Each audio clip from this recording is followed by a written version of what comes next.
সদরঘাটে ঈদের মতো উপচে পড়া ভিড়, লঞ্চে গাদাগাদি করে যাত্রী পরিবহন, অসহায় বিআইডব্লিউটিএ। ঝুঁকি, কিন্তু আমরা 2 মাস পর্যন্ত বাসায় একদম বন্দিই ছিলাম। আমার বাবা খুব অসুস্থ, এর জন্য যাচ্ছি। লঞ্চের সংখ্যা কম, যে কারণে একটা পরিস্থিতি সৃষ্টি হয়েছে। ডেক শ্রেণীর যাত্রীদের স্বভাবটাই এরকম, তারা বেপরোয়া, তারা ইমোশনাল। বাসে স্বাস্থ্যবিধি মানা হলেও ভাড়া দ্বিগুণ। ভাড়া ছিল 550 টাকা, এখন রাখতে 1100 টাকা। যেখানে 480 টাকা ভাড়া সেখানে নেওয়া হচ্ছে 760 টাকা ভাড়া। আগে 5 টাকা ছিল, এখন 10 টাকা। যাত্রী সংকটে বিমানের 6টি ফ্লাইট বাতিল। দেখছিলেন প্রধান শিরোনাম। রাত 11টার সময়ের সঙ্গে আছি আমি জাফর সাদিক। এবার অন্যান্য শীর্ষ সংবাদ। করোনায় একদিনে আরও 22 জনের মৃত্যু, নতুন শনাক্ত 2381। দেশকে 3টি জোনে ভাগ করে প্রয়োজনে লকডাউন, অফিসে উপস্থিতি থাকবে 25%। করোনা ভাইরাসের প্রভাব দীর্ঘায়িত হলে বাড়তে পারে পদ্মা সেতুর কাজের মেয়াদ, এখন পর্যন্ত শেষ 80 ভাগ। বর্ষায় বাধা হয়ে দাঁড়াবে নদীর প্রবল স্রোত।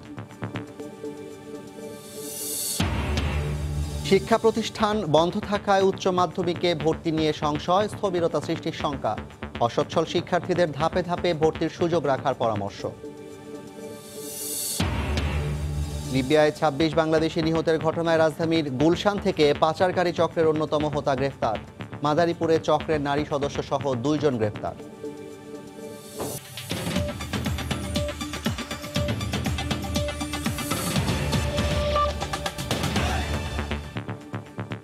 নিয়ন্ত্রণহীন পুরো সদরঘাট, যাত্রী চাপে ভেস্তে গেছে স্বাস্থ্যবিধি। সংক্রমণের ঝুঁকি তুচ্ছ করে ঈদের সময়ের মতো গাদাগাদি করে লঞ্চে উঠে ঢাকা ছাড়ছেন বৃদ্ধ, শিশু থেকে শুরু করে হাজারো মানুষ। বিআইডব্লিউটিএ অসহায়ত্ব প্রকাশ করে বলছে, লঞ্চ মালিকদের অসহযোগিতা ও অস্বাভাবিক যাত্রী চাপের কারণে মানা যাচ্ছে না কোনো স্বাস্থ্যবিধি। ছবি দেখে কে বলবে দেশে মহামারী করোনাকাল চলছে, যেখানে সামাজিক দূরত্ব মেনে চলার কথা সকল নাগরিকের। অথচ অবিশ্বাস্য হলেও রাজধানীর সদরঘাটে এভাবেই গাদাগাদি ও গা ঘেঁষাঘেঁষি করে প্রতিযোগিতা দিয়ে লঞ্চে উঠছেন শিশু, বৃদ্ধ থেকে শুরু করে হাজারো যাত্রী, যেখানে সামাজিক দূরত্বের ধারে কাছেও নেই কেউ। যদিও সদরঘাট টার্মিনালে যাত্রীদের জীবাণুমুক্ত করতে টানেল কিংবা হ্যান্ড স্যানিটাইজ সহ সব পদক্ষেপই নেওয়া হয়েছে, কিন্তু যাত্রীদের অসচেতনতার কারণে লঞ্চে ওঠা থেকে শুরু করে ডেক পর্যন্ত কোনো কিছুই আর থাকছে না। এটা ঝুঁকি, কিন্তু আমরা 2 মাস পর্যন্ত, 2 মাস না আরো বেশি সময় ধরে বাসায় একদম বন্দিই ছিলাম প্রায়। আমার বাবা খুব অসুস্থ, মুক্তিযোদ্ধা, আজকে 4 মাস পর্যন্ত দেখি না, অফিস আদালত খুলে গেছে, এর জন্য যাচ্ছি। গ্যাপ রেখে তারপর একটা সিট করেন ওইভাবে এঁকে দিছি, তারপরে সেটা মানছে না। এখন এখানে আমাদের কি করণীয়? বিআইডব্লিউটিএ থেকে রোববার বলা হয়েছিল ডেকে যাত্রী সংখ্যা অর্ধেকে নামানো হবে। অর্ধেক তো দূরে থাক, সোমবার যাত্রী বহন করা হয় ঠাসাঠাসি করে। বিআইডব্লিউটিএ এর জন্য অতিরিক্ত যাত্রী চাপ ও লঞ্চ মালিকদের অসহযোগিতাকে দায়ী করছেন। শুধুমাত্র বেতুয়া এবং হাতিয়া এই দুটো রুটের হঠাৎ করে অনেক প্যাসেঞ্জার চলে আসছে এবং লঞ্চের সংখ্যা কম, যে কারণে একটা পরিস্থিতি সৃষ্টি হয়েছে। এখানে পন্টুনেও স্বাস্থ্যবিধি মেনে চলার সুযোগ হচ্ছে না, আবার লঞ্চেও সুযোগ হচ্ছে না। এটা হলো বাস্তবতা। বারবার নিশ্চিত করা হয়েছে যে আপনারা যাবেন না, এতজন যাত্রী যেতে পারবেন, এতজনের পরে যে যাত্রীরা তিনি লঞ্চে উঠবেন না, তাইলে স্বাস্থ্যবিধি লঙ্ঘিত হবে, আপনারা ক্ষতিগ্রস্ত হবেন, সংক্রমিত হতে পারেন। কিন্তু এসবের প্রতি কারো কোনো শ্রদ্ধাশীল নাই। নৌপথে ডেক শ্রেণীর যাত্রীদের স্বভাবটাই এরকম, তারা বেপরোয়া, তারা ইমোশনাল। দে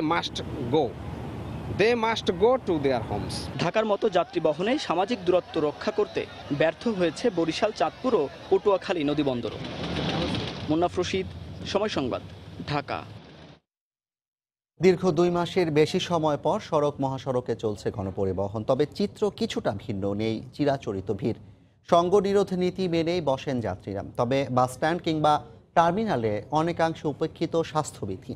এদিকে 60% বেশি ভাড়া নেওয়ার সরকারি নির্দেশনা থাকলেও ক্ষেত্র বিশেষে ভাড়া নেওয়া হচ্ছে দ্বিগুণ। গণপরিবহন চালু হওয়ার প্রথম দিনে অনেক চালক, সহকারী এবং যাত্রীদের মাঝে বেশ স্বাস্থ্য সচেতনতা লক্ষ্য করা গেছে। 2 সিটে 1 যাত্রী নীতি মেনে যাত্রী পরিবহনও করা হয়েছে। তবে অতিরিক্ত যাত্রী হয়ে বাসে উঠে কেউ কেউ সমস্যাও তৈরি করেছেন। এক সিটে একজন করে আমরা নিতেছি, 5 সিটে 22 জন নিতেছে। হ্যান্ড ওয়াশ আছে কিনা এটাও দেখতেছি, কোনো যাত্রীর মুখে মুখোশ আছে কিনা সেটাও আমরা দেখতেছি।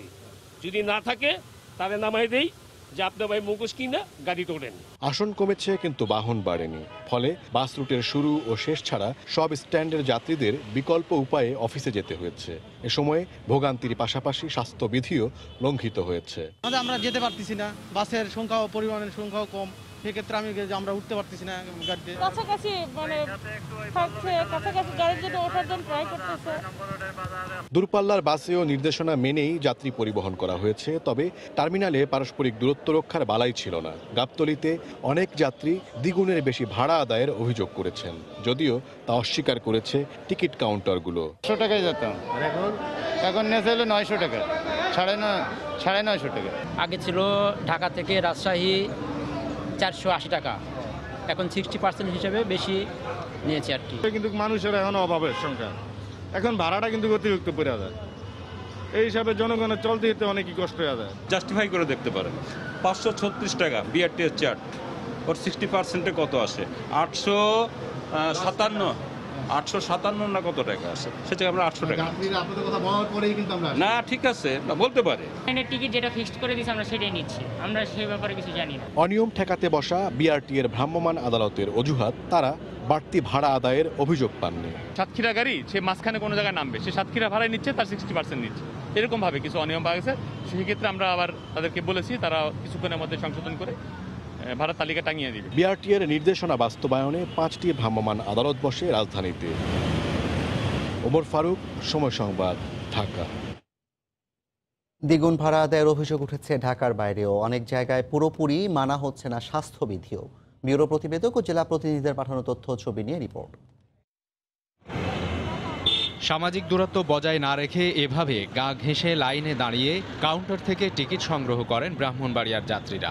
এরপর বাসে ওঠার সময়ও গেটে জড়ো হন আগের মতোই। জীবাণুনাশক স্প্রে না করার অভিযোগ যাত্রীদের।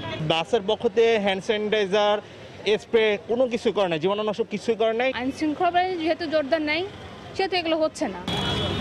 স্বাস্থ্যবিধি না মানার পাশাপাশি অনিয়ম এবং অব্যবস্থাপনার মধ্য দিয়ে চট্টগ্রামে চলাচল করছে গণপরিবহন। হাতে গোনা কয়েকটি বাস ছাড়া বেশিরভাগ বাস, হিউম্যান হলার ও টেম্পুতে কোনো ধরনের স্বাস্থ্যবিধি না মেনেই বহন করা হচ্ছে যাত্রী। আবার তুলনামূলক যানবাহন কম থাকায় ঘন্টার পর ঘন্টা স্টেশনে দাঁড়িয়ে থাকতে হচ্ছে বলে অভিযোগ তাদের। এই সুযোগে দ্বিগুণ ভাড়া হাঁকছেন রিকশা চালকরাও। আমবাগান থেকে টাইগার বাস আগে 10 টাকা ছিল রিকশা, এখন 20 টাকা। একটা ক্ষেত্রে হয়তো পাশাপাশি বসে যাচ্ছে, আমরা তাদেরকে আবার সরিয়ে দিচ্ছি এবং যে সকল বাসে মনে হচ্ছে যে দাঁড়িয়ে আছে তাদের বিরুদ্ধে আমরা মামলা দিচ্ছি। টাঙ্গাইলে স্বাস্থ্যবিধি মেনে চলাচল করলেও যাত্রীর তুলনায় বাসের সংখ্যা কম।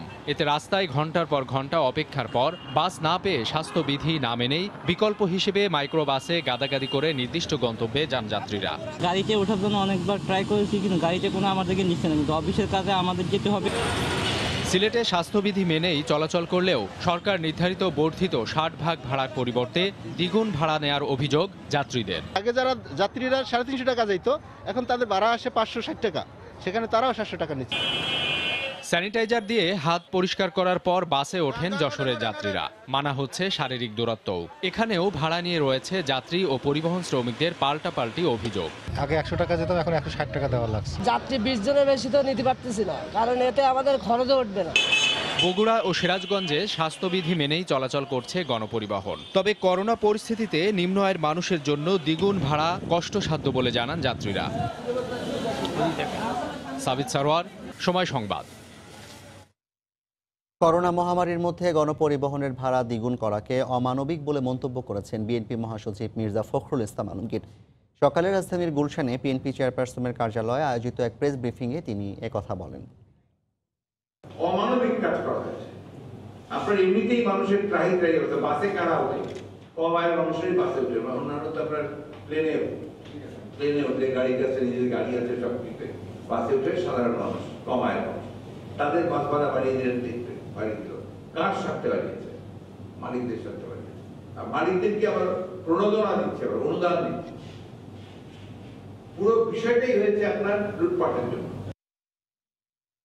সরকার বাস্তবতার প্রয়োজনে পরিবহনের ভাড়া সমন্বয় করেছে বলে জানিয়েছেন সড়ক পরিবহন ও সেতু মন্ত্রী ওবায়দুল কাদের।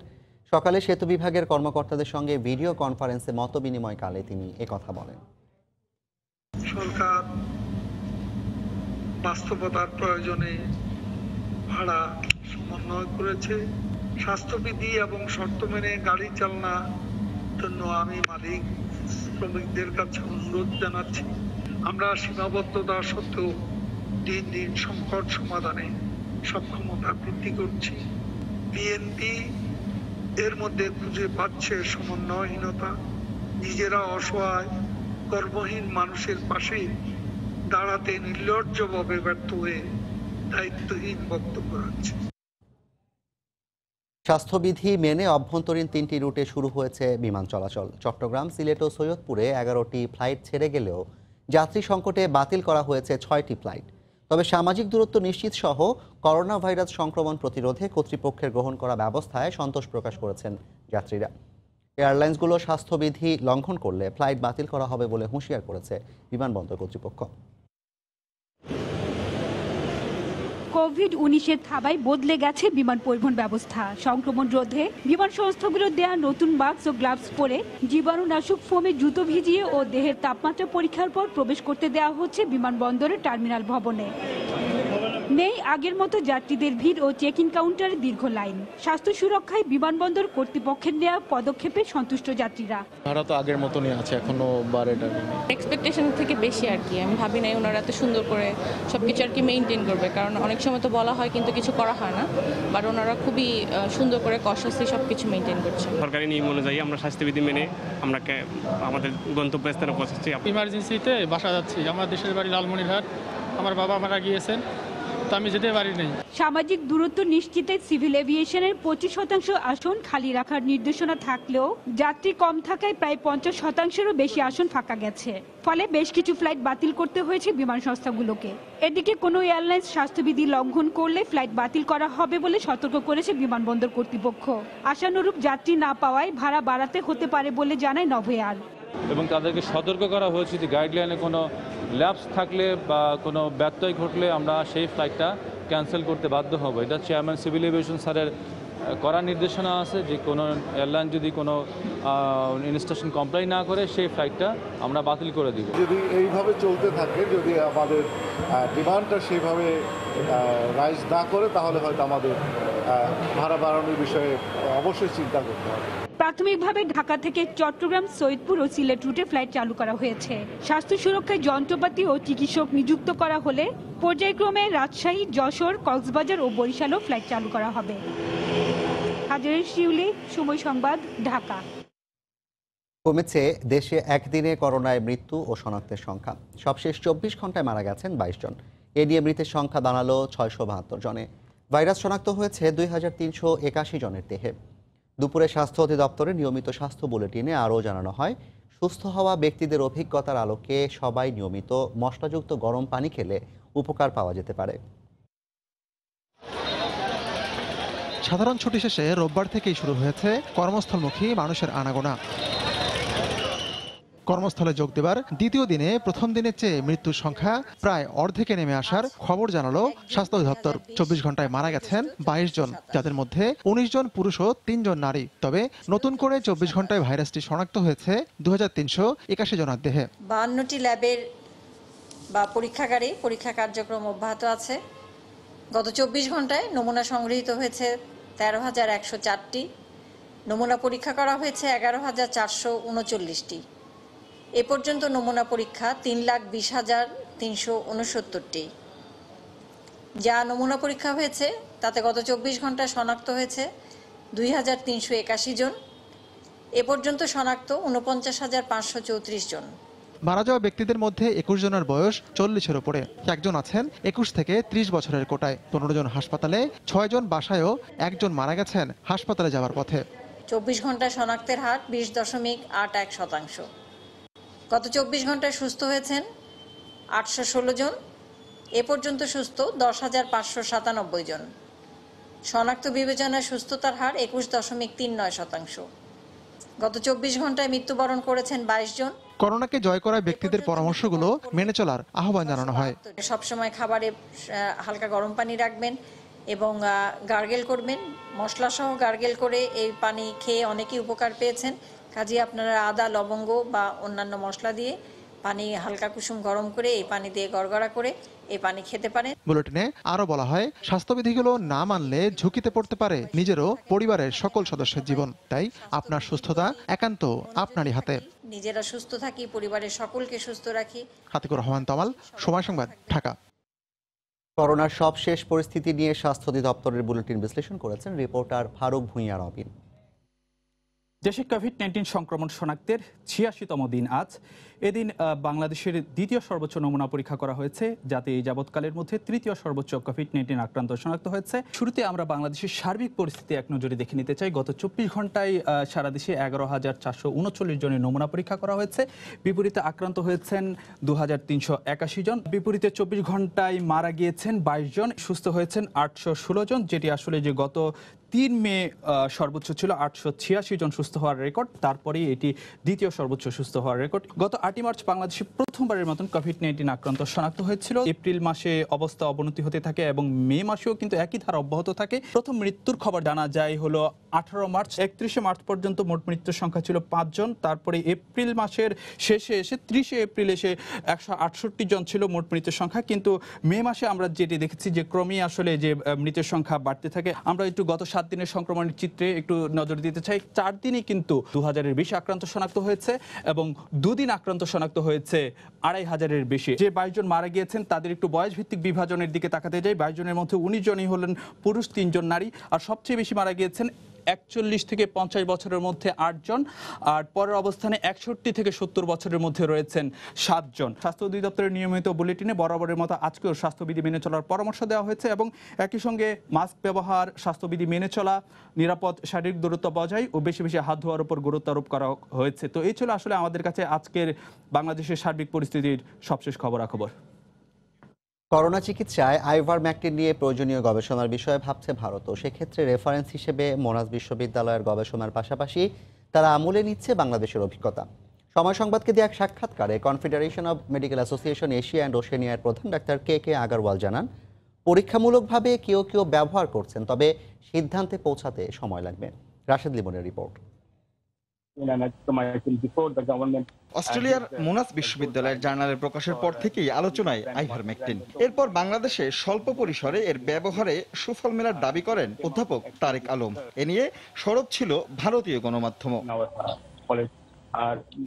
সময় সংবাদের মুখোমুখি হয়ে confederation of medical association Asia and ওশেনিয়ার প্রধান ডাক্তার কে আগারওয়াল বলেন, প্যান্ডেমিকের এই সময়ে সম্ভাব্য অন্যান্য ওষুধের মতো আইভারমেকটিনের দিকেও নজর রাখছে ভারত। সেক্ষেত্রে বাংলাদেশ পরিস্থিতিও আমলে নিচ্ছেন তারা। Study from Bangladesh Medical College that they have tried ivermectin with doxycycline, and they said that their observation is that the virus clearance occurs early. With this observation studies, now it has to go into either use on a case-to-case basis with a consent from patient and doctor, or a structured trial can take place. Indian Council of Medical Research will take it up.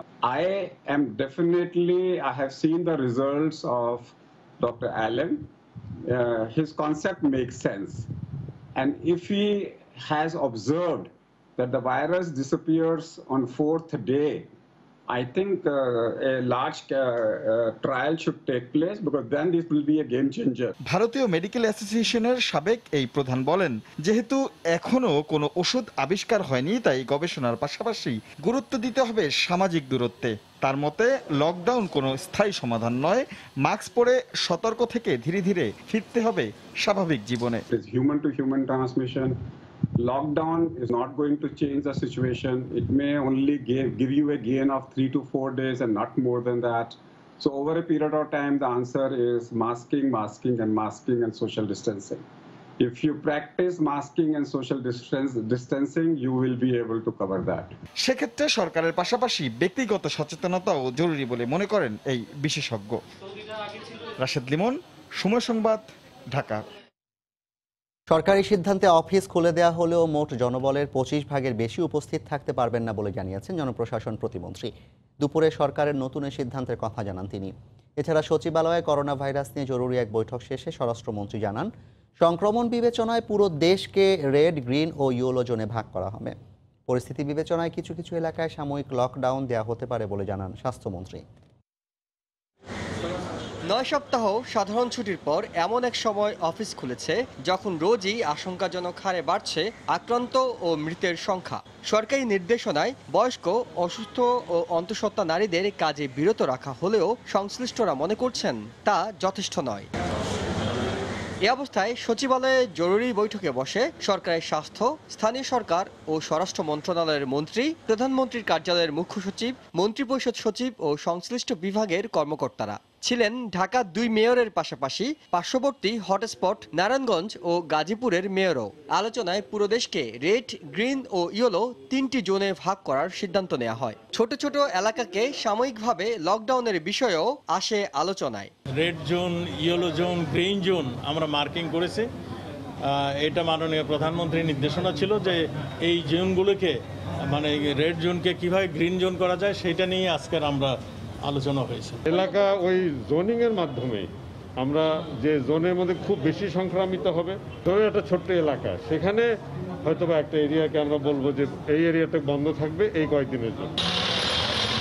নতুন নির্দেশনায় 25 ভাগ জনবল অফিসে এবং বাকিরা প্রয়োজনে অনলাইনে কাজ করার কথা জানানো হয়। এক্ষেত্রে রোস্টার সিস্টেমে কাজ করার কথা জানান জনপ্রশাসন প্রতিমন্ত্রী।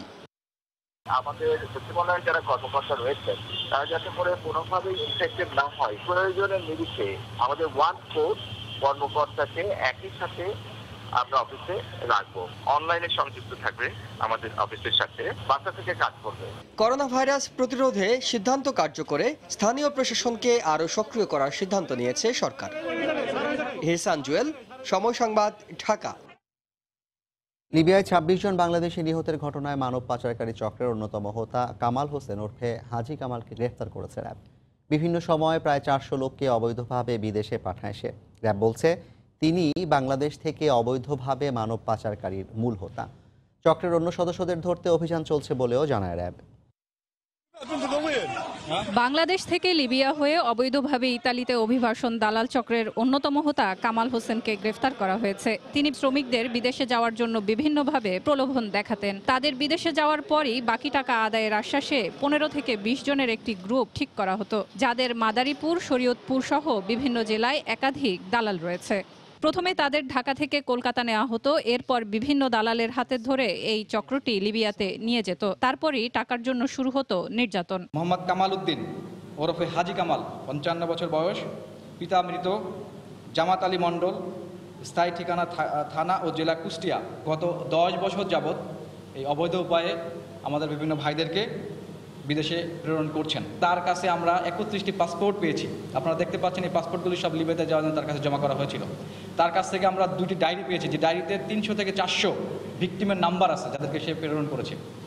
তাদের সাথে বিভিন্ন আর্থিক লেনদেনের তথ্য ওই ডায়েরিতে আছে। সেখানে তাদের ভূমধ্যসাগরে বোট চালানোর প্রশিক্ষণও দেওয়া হয়, সাথে চলতো নির্যাতন। র্যাব বলছে পুরো চক্রটি ধরতে তাদের বিরুদ্ধে এই অভিযান চলবে। যারা এই সমস্ত দালাল চক্র আমাদের বাংলাদেশের এই সমস্ত নিরীহ ভাইদেরকে মিথ্যা প্রলোভন দেখিয়ে মৃত্যুর মুখে ঠেলে দিচ্ছে, তাদের বিরুদ্ধে র্যাবের এই অভিযান অব্যাহত থাকবে। গত 28 মে লিবিয়ার মেজদা শহরে মানব পাচারকারী 26 জন বাংলাদেশি অভিবাসীকে গুলি করে হত্যা করে। মারা যাওয়া 26 জন সহ 38 বাংলাদেশি ও কিছু সুদানি নাগরিক প্রায় 15 দিন ধরে ওই অপহরণকারীদের হাতে আটক ছিলেন। ইতালিতে অভিবাসনের উদ্দেশ্যে ওই 38 জন বাংলাদেশি অবৈধ পথে লিবিয়ায় যান। সেলিয়া সুলতানা, সময় সংবাদ, ঢাকা। লিবিয়ায় 26 বাংলাদেশি নিহতের ঘটনায় মাদারীপুরের পাচারকারী চক্রের এক নারী সদস্য সহ 2 জনকে গ্রেফতার করা হয়েছে। পুলিশ জানায় ভোরে সদর উপজেলার মধ্য হাউসদি এলাকা থেকে দিনা বেগম নামে মানব পাচারকারী দালাল চক্রের এক নারী সদস্যকে গ্রেফতার করা হয়। করোনা আক্রান্ত হয়ে সদর হাসপাতালে চিকিৎসাধীন দালাল চক্রের সদস্য জুলহাস সর্দারকে গ্রেফতার দেখানো হয়। এর আগে গত রাতে রাজৈর থানায় জুলহাসকে প্রধান আসামি করে 4 জনের বিরুদ্ধে একটি মামলা করেন লিবিয়ায় গুলিতে নিহত জুয়েলের বাবা রাজ্জাক হাওলাদার। আজ দুপুরে একই থানায় আরেকটি মামলা করেন নিহত রহিমের ভাই আবু খায়ের খালাসি।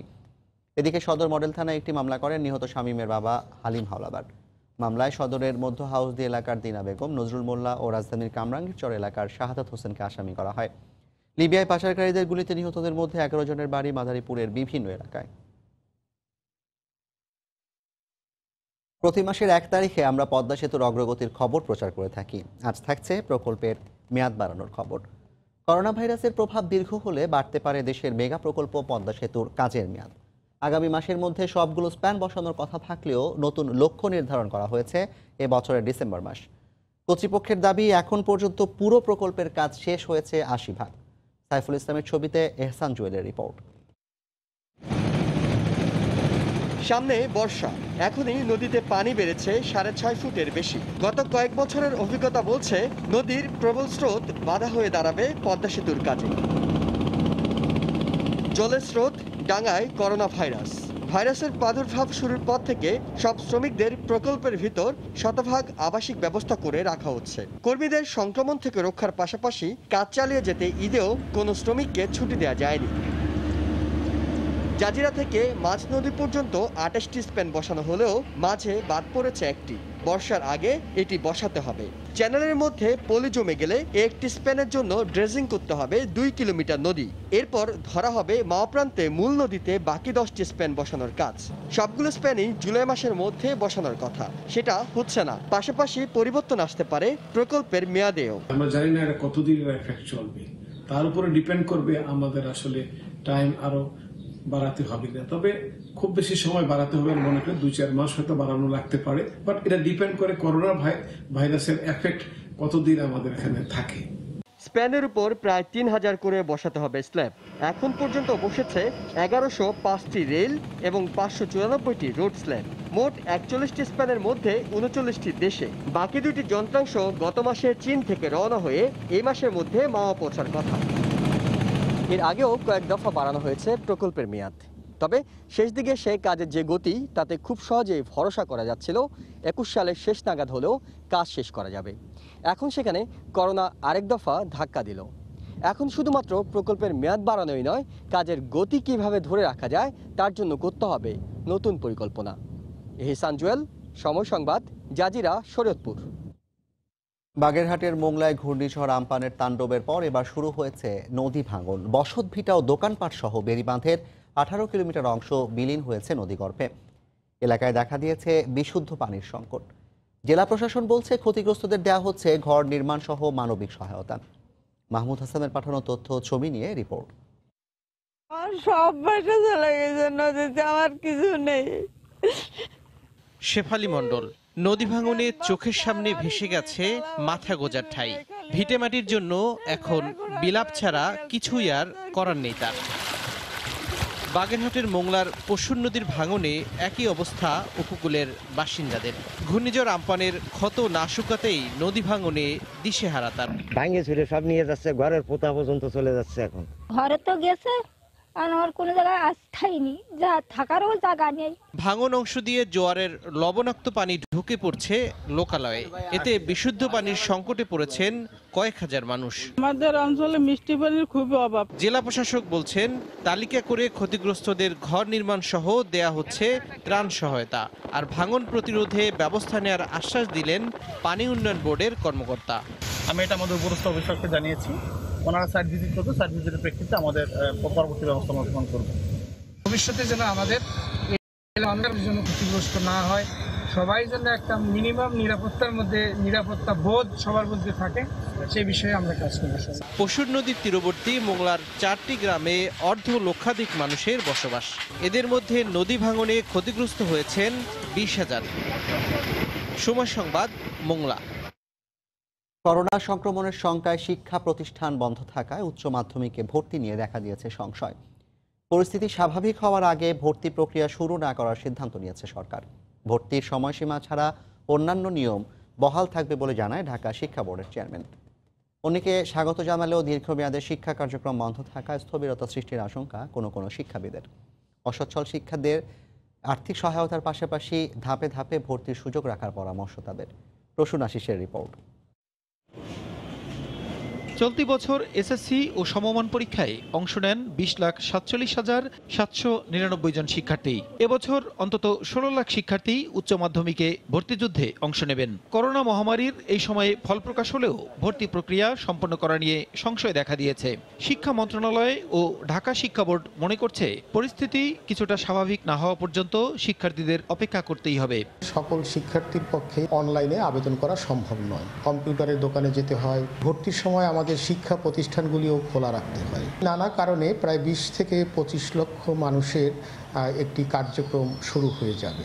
পরিস্থিতি যখন আরও কিছুটা উন্নতি হবে আমরা ভর্তির কার্যক্রমটিও শুরু করব। ভর্তি প্রক্রিয়া বন্ধ রাখার সিদ্ধান্তে সায় দিলেও শিক্ষা কার্যক্রম দিনের পর দিন বন্ধ রাখলে দীর্ঘমেয়াদে শিক্ষার্থীদের ক্ষতির আশঙ্কা শিক্ষাবিদদের। আমাদের ছাত্ররা যাতে কখনো ভাবতে না পারে এখন তাদের আর পড়ালেখা করার প্রয়োজন নাই, দেশের অর্থনীতিতে গুরুত্বপূর্ণ হলে যারা শিক্ষার্থী তাদেরও জ্ঞানার্জন দক্ষতার্জন কোনো না কোনো ভাবে সচল রাখতে হবে। এই মুহূর্তে শিক্ষার্থীদের বা তাদের পরিবারের পক্ষে এই বিভিন্ন কলেজে ঘোরাঘুরিটি সম্ভব নয়। আর অনলাইন সুবিধা তো সব পরিবারের হাতে নেই। বৈষম্য যেন না হয়, যাকে আমি ডিজিটাল বৈষম্য বলবো। তবে অসচ্ছল শিক্ষার্থীদের ভর্তিতে আর্থিক ছাড়ের পাশাপাশি কয়েকটি ধাপে ভর্তির সুযোগ রাখার পরামর্শ তাদের। অনেক পরিবারের হাতে অর্থ থাকবে না, প্যাকেজ কেনারও পয়সা থাকবে না। যদি সত্যি সত্যি কেউ আবেদনই করতে না পারে, অনেক মেধাবী ছাত্র বাদ করতে পারে। সেজন্য কয়েক ধাপে ভর্তি প্রক্রিয়াটা যেন নিষ্পন্ন হয়। যে সমস্ত শিক্ষার্থী সচ্ছল অবস্থানে নেই তাদের জন্য সরকার বিবেচনা করতে পারে। এদিকে অনলাইনে আবেদন করা সর্বোচ্চ 10টি প্রতিষ্ঠানে ভর্তির পছন্দক্রম উল্লেখ করা সহ উচ্চ মাধ্যমিকে ভর্তির অন্যান্য নিয়মসমূহ অপরিবর্তিত থাকবে বলে জানান ঢাকা শিক্ষা বোর্ডের চেয়ারম্যান। অনলাইনে শিক্ষার্থীরা তাদের পছন্দক্রম অনুযায়ী আবেদন করে। এবছরও ঠিক একই প্রক্রিয়া হবে, প্রক্রিয়ার কোনো পরিবর্তন হবে না। সারা দেশে উচ্চ মাধ্যমিকে প্রায় 30 লাখ আসন থাকায় ভর্তির ক্ষেত্রে কোনো ধরনের সংকট হবে না বলেও নিশ্চিত করেন তিনি। 30 লাখের মতো। প্রসূন আশিস, সময় সংবাদ, ঢাকা। পঞ্চগড়ে বজ্রপাতে বাবা ছেলে সহ 3 জনের মৃত্যু হয়েছে। অন্যদিকে দিনাজপুর ও নীলফামারীতে মারা গেছেন আরও 2 জন। মর্মান্তিক এই মৃত্যুতে এলাকায় নেমে এসেছে শোকের ছায়া। পুলিশ জানায় দুপুরে তেঁতুলিয়া উপজেলার ভজনপুর এলাকায় ছেলেকে সঙ্গে নিয়ে নিজের জমিতে ধান কাটছিলেন কৃষক মোহাম্মদ আলী সহ বেশ কয়েকজন। হঠাৎ বৃষ্টি নামলে বজ্রপাত শুরু হয়। এতে গুরুতর আহত হন মোহাম্মদ আলী ও তার ছেলে আনিসুর রহমান। তাদের উদ্ধার করে সদর হাসপাতালে নেওয়া হলে 2 জনকেই মৃত ঘোষণা করেন চিকিৎসক। এছাড়াও বোদা উপজেলায় বজ্রপাতে 1 জন এবং দিনাজপুর ও নীলফামারীতে আরও 2 জনের মৃত্যু হয়েছে।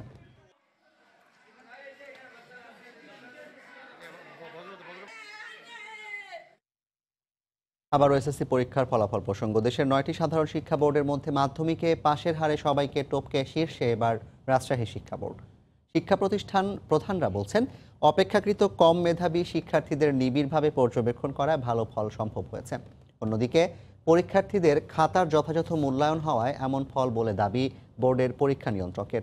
হাবিবুর রহমান পাপ্পুর তোলা ছবিতে সাইফুর রহমান রকির প্রতিবেদন। প্রতি বছর ফলাফল ঘোষণার পরই নামিদামি শিক্ষা প্রতিষ্ঠানগুলোতে বাঁধভাঙ্গা উল্লাসে মেতে ওঠে শিক্ষার্থীরা। কিন্তু এবার পরিস্থিতি ভিন্ন।